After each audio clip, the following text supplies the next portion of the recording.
जे मोठे आहेत ते याला न्याय देणारे असल्यामुळे मी नुसतं नावाला नंतर शेवटी बोलणार नाही अध्यक्ष म्हणून, त्यामुळं थोडंसं वेगळं सांगतो. हे जे पुस्तक आहे ते पुस्तक आमच्या Babasaheb Ambedkar material source committee नावाची गव्हर्नमेंट ऑफ महाराष्ट्राची उच्च शिक्षण डिपार्टमेंटची जी कमिटी आहे त्या कमिटीने स्थापन केले. त्या कमिटीचा मी सन्मान करतो.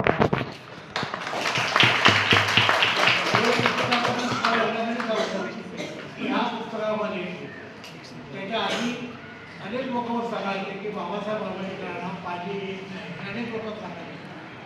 तेव्हा ह्या पुस्तकाचा प्रकार झाला त्यावेळेला बाबासाहेब इतके प्रचंड प्रमाणात पाहिजेचे ज्ञानी असतील, बाबासाहेब प्रचंड प्रमाणात पाहिजेचे ज्ञानी असतील हे आमच्या सरकारला देखील पाहून त्यावेळेला आश्चर्य वाटलं. हे जे पुस्तक आहे ते पुस्तक 2 वेळा प्रकाशित झाले.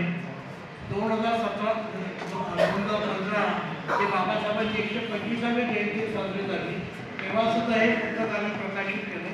त्याच्या आधी केले. या पुस्तकाची किंमत 217 रुपये बसत आहे. कारण ती कमिटी जी आहे ठरवणारी किंमत ठरवणारी कमिटीच्या कमिटीचा असल्यामुळे कमीत कमी पुस्तकाची किंमत कशी होईल आणि लोकांपर्यंत कसं जाईल हे प्रयत्न आहे. जवळजवळ 600 पानाचं हे पुस्तक आणि ह्या पुस्तकानं जो इतिहास घडवला आहे त्याच्यामध्ये काय काय आहे आपण सांगितलं. हे पुस्तक अत्यंत महत्त्वाचं आहे आणि बाबासाहेबांच्या बाकीचं जे क्षेत्र आहे त्या क्षेत्रापासून अगदी वेगळ्या प्रकारचं असं पुस्तक आहे. आणि हे पुस्तक आता काही लोकांनी सांगितल्याप्रमाणे तितकंसं लोकांच्या पर्यंत गेलं नाही. परंतु जर हे पुस्तक जर बारकाईने आपण पाहिलं, त्याच्या प्रस्तावना पाहिले, त्याच्या पुस्तकाला पाहिलं तर लक्षात येईल की बाबासाहेब किती भाषा कोविंद होते. कोविद हा शब्द वापरतो, भाषा कोविद हा शब्द मी वापरतो म्हणतात. हा कोविद संस्कृत शब्द आहे पण तो तुम्हाला मी तुमच्यावर कारण की हा भाषा कोविद असलेले बाबासाहेब हे अगोदर शिकले.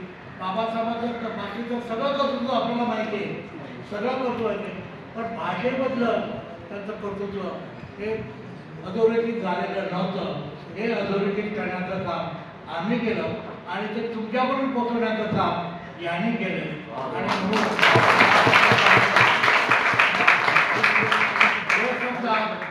हे कसं आहे की थोडीशी पाठ चोकून द्यायचं म्हटलं तर हे पुस्तक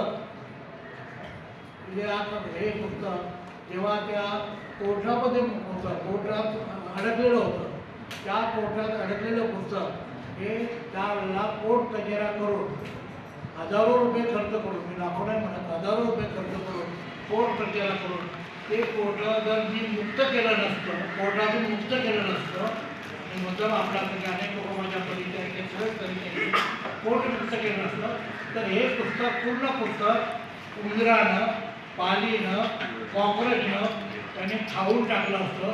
कारण ज्या ठिकाणी हे पुस्तक बाबासाहेबांचं अप्रसिद्ध साहित्य होतं त्या ठिकाणी अशा ठिकाणी ठेवण्यात आलं होतं.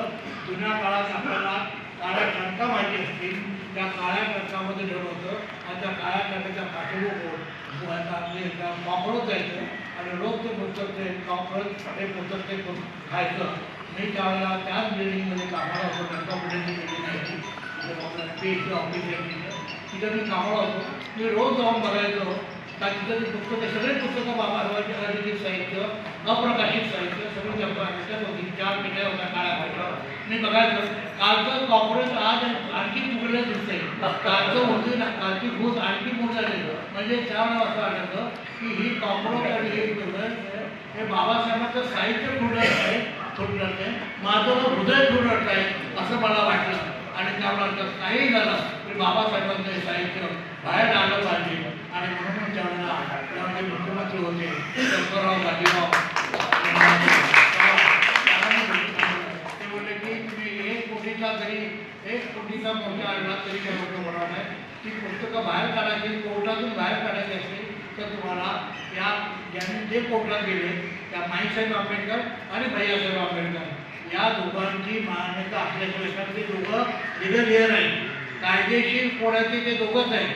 बाबासाहेबांची पत्नी आणि बाबासाहेबांचा मुलगा एक कायदेशीर आहे. आणि ते जोपर्यंत मान्यता देत नाही तो तुम्ही 1 कोटीचा जरी मोर्चा आणला तरी ते पुस्तक बाहेर येणार नाही. आणि मग आपल्याला माहिती आहे, आपण सगळे जाणता की भैयासाहेबांच्या जवळ मी गेलो, भैयासाहेबांच्या खांद्यावर हात ठेवून मागेकडे फिरत होते, माहीसाहेबांच्या जवळ गेलो, माहीसाहेब त्यावेळेला याच्यावर विशिष्ट आरोप होता, तो आरोप असून देखील त्यांना मी गेलो, त्याच्याजवळ गेलो, त्यांना लोकांसमोर आणलं. आणि त्यामुळे त्या दोघांनी एका चांगल्या दिवशी नागपूरच्या बनसोड नावाचे ज्यावेळेला वकील होते, व्ही बनसोड त्यांनी तो ड्राफ्ट तयार केला आणि ते दोघांच्या सही घेतल्या नाही, माही साहेबांची आणि भैयासाहेबांच्या सह्या घेतल्या. त्यामुळे हे पुस्तक माझीच पाठ सोबत घेतो ही पुस्तकं अन्यथा ती पुढे खाल्ली असती, काँग्रेसच्या खाल्ली असती. माझी एक प्रथा आहे, माझी प्रथा वेगवेगळ्या प्रकारच्या प्रथा तयार करतो. त्याची एक प्रथा आहे की ज्याच्या प्रकाशनाला मी जातो त्याला भाजपकडे त्यांनी एकतरी पुस्तक वाचलेलं असावं अशी अपेक्षा असते. वाचलेलं नव्हतं आम्हाला प्रकाशनाला या अध्यक्ष या, पण माझी पुस्तकं कधी मी वाचलेली नसतात आणि किमान माझं एकतरी पुस्तक त्यांनी वाचावं म्हणून मी माझा ज्याच्या पुस्तकाचं मी प्रकाशन करतो त्याला माझं एक पुस्तक देतो.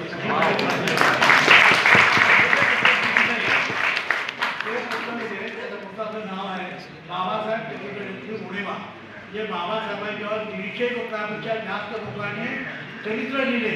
बाबासाहेब हिंदीमध्ये, इंग्लिशमध्ये, मराठीमध्ये खरं माहिती. त्यामध्ये अत्यंत महत्त्वाचे म्हणजे धनंजय आपल्याला ओळखतो, बाकी अनेक लोक आहेत.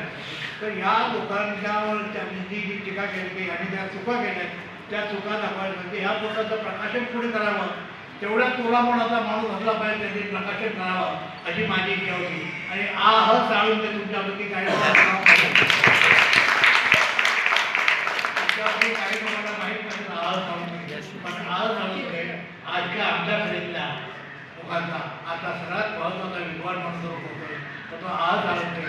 त्यांनी म्हटलं तुमचं पुस्तकाचं प्रकाशन करेल पण वाचल्याशिवाय करणार नाही आणि तुम्ही उणिवा दाखवताय आणि त्या उणिवा दाखवण्याचं एवढं असतं म्हणून प्रकाशन करेल. आणि त्यांनी ते पुस्तक आधी वाचलं. असली पुस्तकं प्रकाशाच्या आधी शेवटच्या क्षणाला येतात, त्यामुळे वाचलेले नसतात. प्रकाशन आम्ही करतो, पुस्तक वाचलेलं नसतं. आता हे पुस्तक त्यांनी आधी पूर्ण वाचलं, चालून केली. वयवर्ष त्यांचं ज्यावेळेला 85 होतं त्यांनी ते पुस्तक वाचलं, 82 होतं त्याचं वाचलं आणि मग पुस्तकाचं प्रकाशन पुढं करायचं. तर ज्या ठिकाणी बाबासाहेबांनी आपल्या सुरुवातीचे धडे घेतले 7 नोव्हेंबर आपल्याला सगळ्यांना माहिती आहे, मी सांगितलं त्या कॉलेजमध्ये, त्या हायस्कूलमध्ये, जे साताऱ्याच्या त्या हायस्कूलमध्ये, त्या हायस्कूलमध्ये त्या पुस्तकाचं प्रकाशन केलं. त्याचे साक्षी सुरेश जाधवचं त्या पुस्तकाचं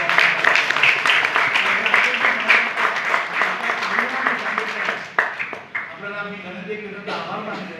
धनंजय कीर अत्यंत मोठे जागतिक किमतीचे चरित्रकार आहेत. त्याने इंग्लिशमध्ये बाबासाहेब आणले, ती फार मोठी गोष्ट केली.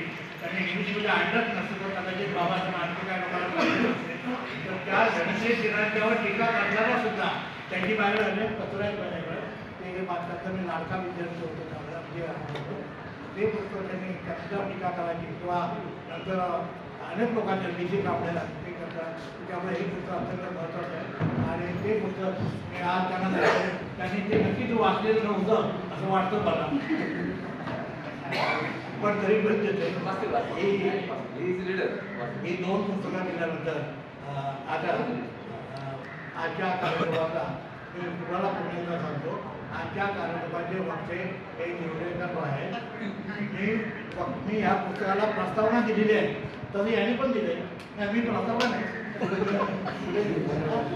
मी शुभेच्छा दिली, यांनी प्रस्तावना दिली. आणि तुम्हाला माहिती आहे त्यांचं आणि पालीचं काय नातं आहे, त्या पालीचा आणि त्यांचा काय संबंध आहे, त्यांचं आमचं किती घालत होतं त्यामुळं या भाषा जे काय ते जेवढे करत राहणार आहे. बाकी जे नॉमिनल होते उदाहरणार्थ श्रीमंत हे नॉमिनल आहे त्याच्यावर सपोर्ट भाषण करणार आहे. आणि शेवटी एक तुमची 5-10 मिनिटं घेईल, जास्त घेणार नाही आणि अध्यक्ष म्हणून सभा संपली सांगण्यासाठी ते घेणार आहे. आजच्या या पुस्तकाचं प्रकाशन या सगळ्यांच्या उपस्थितीत झालं असं मी